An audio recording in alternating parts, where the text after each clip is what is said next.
Welcome to Storycomic Presents, where we interview amazing storytellers and artists. This is episode 343. I'm your host, Barney Smith of Storycomic.com. We're excited to have back with us the acclaimed and celebrated comic book writer and owner of Diebold Comics, John Holland. John. How are you, sir? It's good to be back. Yeah, and so you're officially a three-peater. You've been on, this is your third time. Yes, it is. Which means you get the prestigious title of friend of the show now. So awesome. There you go. When you were on last time, you were talking about last time you were on and talking about Alma, and before that you were talking about some of your other titles. Yes. But now you, as of this recording, you have a very successful Kickstarter, which you've almost doubled your pledge goal, which is called Death Reign Gehenna, issue number 1. Yes. All right. So it talk to us about that, John. Makes me feel a little better after the failure of Alma on the Kickstarter. So I've learned a lot. I learned a lot from the first one, and then I've learned a lot just doing this one too. Kickstarters are hard work. That's the first thing I've learned. It's been like 24/7 with this Kickstarter, but we made our goal almost I think we're like a little over $200 from doubling it, so we got about 9 days left.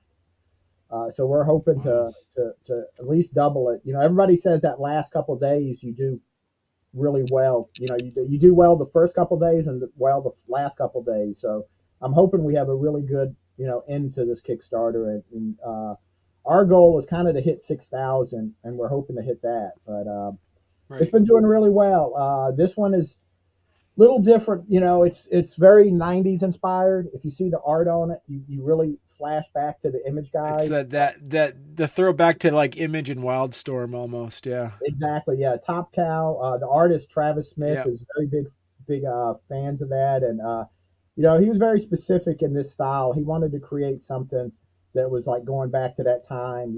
Just kind of some fun action adventure comics. Travis has actually kind of came up with the initial idea for this comic. We've been tossing ideas back and forth for the last year, maybe 2 years, and trying to figure something out to try to publish. And he put some of the art. He put the original cover, the double wraparound cover, on Facebook, and it just really blew up with likes and people commenting on how much they liked it. So we went from there to. We figured, okay, maybe this is what we want to do, because we've had a lot of different ideas, and we decided that, we're going to start this off as our first Kickstarter. The goal is to do this as a continuing story, like maybe every 2 to 3 months, do a Kickstarter with this, and then maybe in between those times, come out with something else. We'd like to be doing like 2 or 3 different books on a regular basis, and just, be able to fund it through Kickstarter, and hopefully make a little bit money for ourselves also. So we're off to a good start right now. So, and so your partner, he's from Exile Studios then? Yeah, Exile Studios. Travis, that's actually how we met. He was trying to create a studio where we could just get a lot of, writers, artists, inkers, colors, just a group of people together that we could work and, publish our own stuff, create our own comics, publish them, and not have to worry about it. And Exile Studios was the name of it. And pretty much, it didn't quite work out like we were hoping. And but Travis and I have kind of stuck with it, and so we're kind of publishing it between Diebold Comics and Exile Studios. But we're probably going to come up with our own little brand as a publisher for what we do together. We haven't quite fastened on what we're going to do as far as a name, but so for right now it's Diebold Comics and Exile Studios. So talk to us a little bit about then, John, the concept of Death Reign.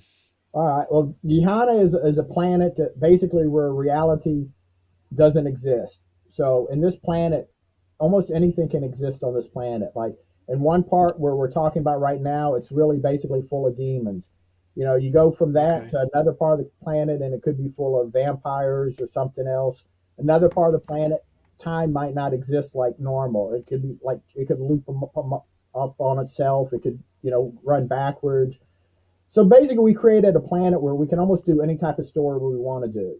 And the Okay. first storyline is basically there's cities from Earth that are disappearing from Earth and appearing on Gehenna, and the demons in this area are basically trying to kill the Earth people. So our three heroes, Jericho Black, Allison, and then Steve the Death Machine, are basically trying to save the humans and get them off to like a safe spot on the planet. So it's the first storyline is going to be a lot of action, a lot of adventure, just kind of in your face, like that old some of those old Image style comics that just were like bigger than life.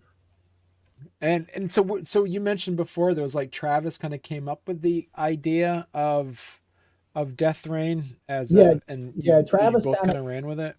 Travis kind of came up with the initial idea and kind of drew these kids. Some of these were characters I think he's had sitting around for a while, and he showed me the original art, the original pay cover, and then we just kind of went from there, and kind of tossed ideas back and forth, and so it's been a real true collaboration where but he's added as much or more to some of the background of this, and it's coming into a really interesting storyline. Like I said, in the next storyline, we might do something completely different. We're kind of holding on to that image or that '90s style for even the other storylines. But if you think about it, in the '90s, that's when Sandman was out and Sin City and Hellboy, and there's a lot of '90s was a pretty influential time for comics. So we've got a lot of stuff we can kind of look back at as inspiration for this series.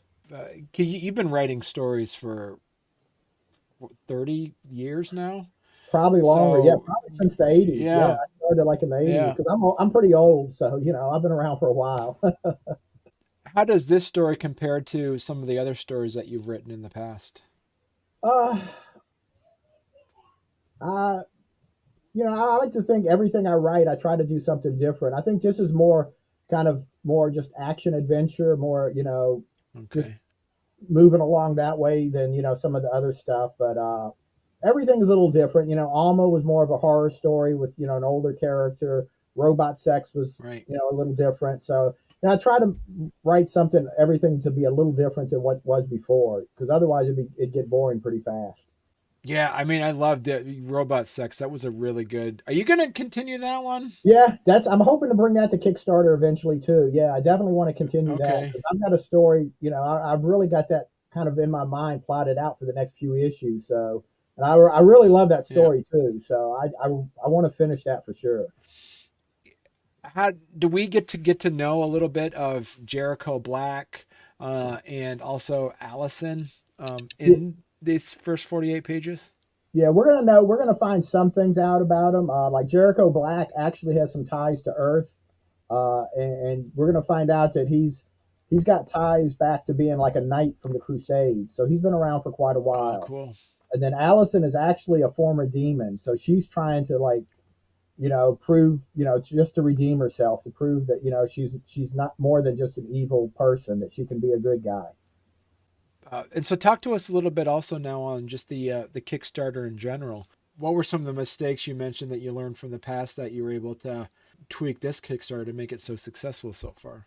That I can't do it by myself. The first Kickstarter, basically, everything I designed it. I made the first page, and we're working with a few people here to kind of help us out. We've got Bradley Golden, who is the CEO and publisher of Second Sight Studios, who they just published a horror anthology called Shook that Dark Horse picked up on, and Okay. he's our editor and has been helping us, get some publicity about it.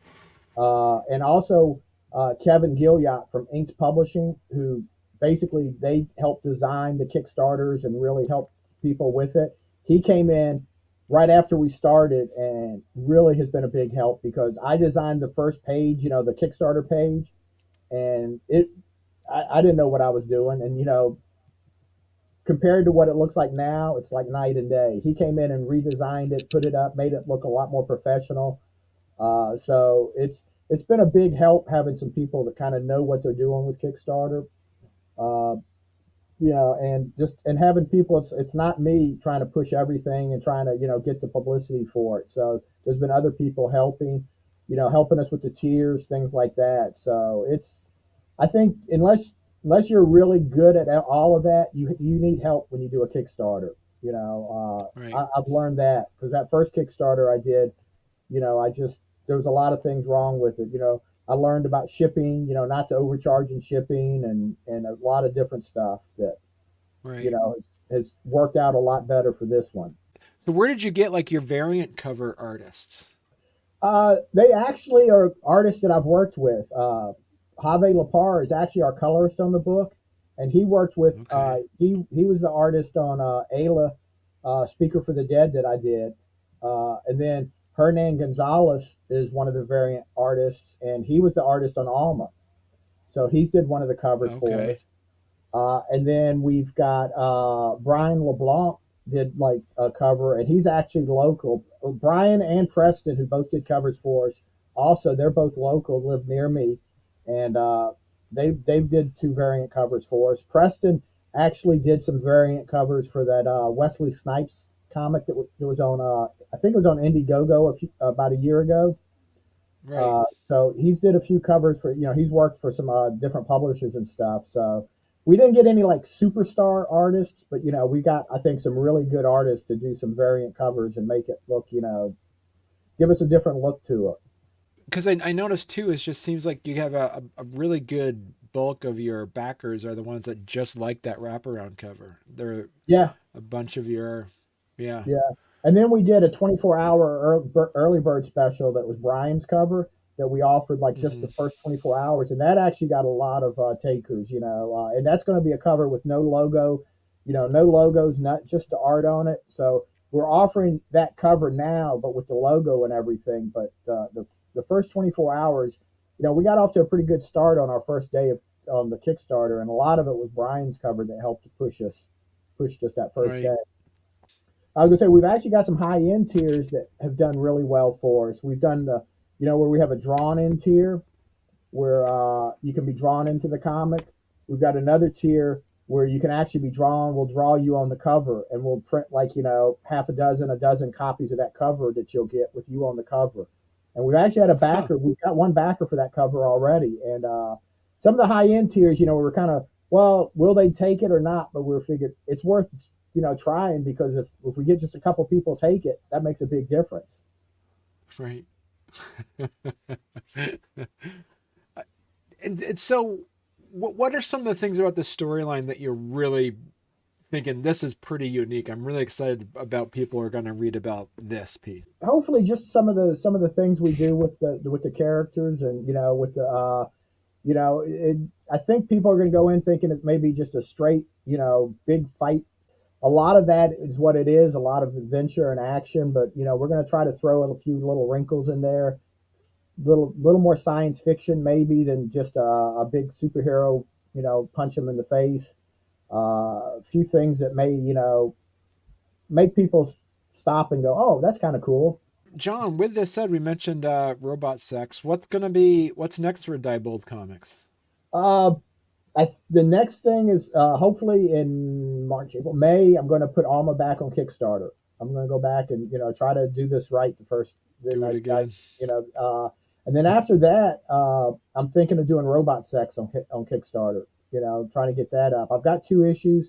I'd like to maybe even if I put it back on if I get it on Kickstarter, do it in color too, and just see where we go from that. So, if people are listening to this podcast later and missed the Kickstarter, if they want to actually buy Death Reign issue #1, how could they get that? I'll have that up on my shop at Ko-Fi Diebold Comics. Okay. That's kind of my homepage for everything right now. Okay. That's become it's one of those pages I can do everything on. I can put blog, I can put tiers, I can put a shop on. So I've kind of went with them, and we'll have it up on the shop so people will be able to buy it. Congratulations on having a successful Kickstarter so far. That's Thank you. amazing. Thank you. Yeah. Yeah. It's a lot better to have it successful than the last one. Yeah, and you said Alma was a good storyline too. Yeah, that Yeah, was definitely well, a really good storyline. and I asked for Yeah. more.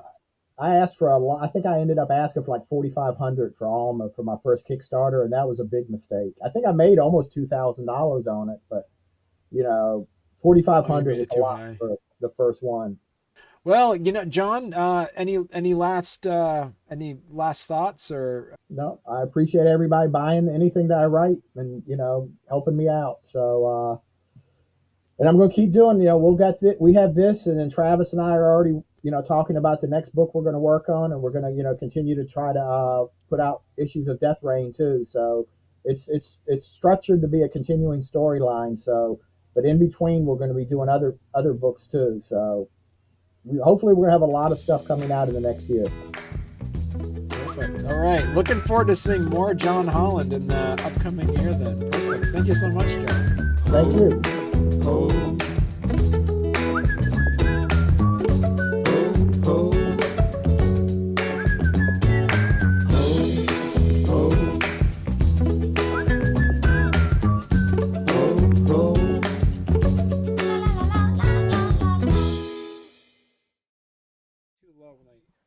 Yeah, I can hear you fine. Can you hear me better now? Oh yeah, you're a lot louder now. Okay, good. Because usually when I have to make sure it's louder because I do I don't. So last time you were on, so John, I bought a radio station. So now I'm a radio station owner now. Oh So wow. yeah, so now I have to be very conscientious of my, making sure audio sounds good. So Yeah. yeah. What type of radio station? Well, it's a country radio station, country Oh, okay. music, so local country. So now I have to start listening to country because I never listened to country before, but now I am. So yeah. There's some good. I'm not a All right. real big country fan, but there's some pretty good country stuff out there. What's funny is that I've been listening to that. So, because now I've owned it for about 6 months, and now I've been hearing it all day because we have to hear it, make sure everything sounds good. Yeah. And then I was listening to top 40 station on the way to work because it's always good to hear what other radio stations are playing. Yeah. There's like 3 or 4 songs that they're playing on the top 40 pop station that they play in the country station. So it's like, wait, I thought this was a country song. Oh So yeah. yeah. I think country. The line between country and pop is very blurred. Yeah. Well, they call it now. They call the joke is they call another word for country music is rural rock now. So Yeah. yeah. All right, here we go, John. All All right. right.